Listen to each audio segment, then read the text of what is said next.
deal that you have to do and close, you have to remember, it has to be sincere, it has to be with your whole heart in it. Tandaan niyo po, ang bawat na-close niyo po ay mula po sa pinaghirapang pera ng bawat isa sa ating mga buyer, sa ating mga OFW, sa kanilang sa mga seamen, sa mga pamilya at sa bawat isa sa atin. Pino-professionalize natin ang buhay natin sa ating mga salesperson, sa ating mga broker, sa ating mga consultants, at kaya po may PRC tayo.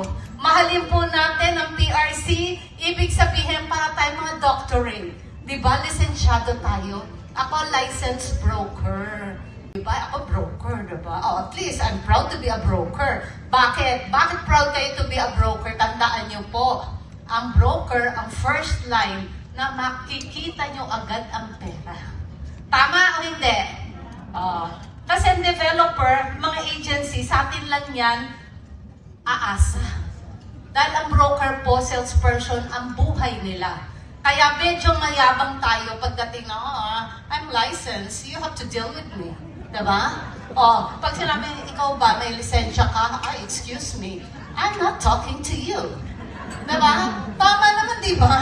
Tandaan niyo, kailangan artistahin tayo. You have to dress to impress. Tama ba? Pag kayo po ay sinabing matinong broker, alam nila pag kumikita na kayo, yung iba titingnan kayo mula ulo hanggang paa.